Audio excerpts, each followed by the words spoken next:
এই ভোটের আবহে তোমরা কেমন আছো চটপট কমেন্টসে বলে ফেলো। সো আজকে ব্রেকফাস্টে আমি খেয়েছিলাম তড়কা এবং রুটি। তারপরে এই গরমে চটপট স্নান করে নিয়েছি, আর স্নান করেই আমার যেটা প্রথম কাজ থাকে মহাদেবের মাথায় জল ঢেলে মৃত্যুঞ্জয় মন্ত্র পাঠ করা, তারপরে একটু ধূপ দেখানো। আর এবারে আমি ভীষণ এক্সাইটেড, আমার নতুন ভোটার কার্ড ভোটার স্লিপ এসে গেছে। প্রথমবার আমি ভোট দিতে চলেছি, যতটা সম্ভব আমি ভিডিও পোস্ট করার চেষ্টা করব। তারপর মাম্মাম বানাচ্ছিল বেলের শরবত, যেটা আমি একদমই পছন্দ করি না, একটু টেস্ট করতে দিয়েছিল, বাট ওই ওকে ওকে লেগেছে। তারপর এটা ভেবে আমার মন খারাপ হয়ে যায় যে আমার ভোট এখানে আমার বাড়িতে এবং আমার মায়ের ভোট আমার মামা বাড়িতে।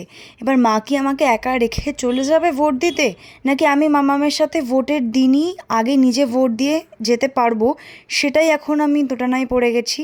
আদৌ সেদিনকে গাড়ি চলবে কি না, মানে উবের চলবে কি না।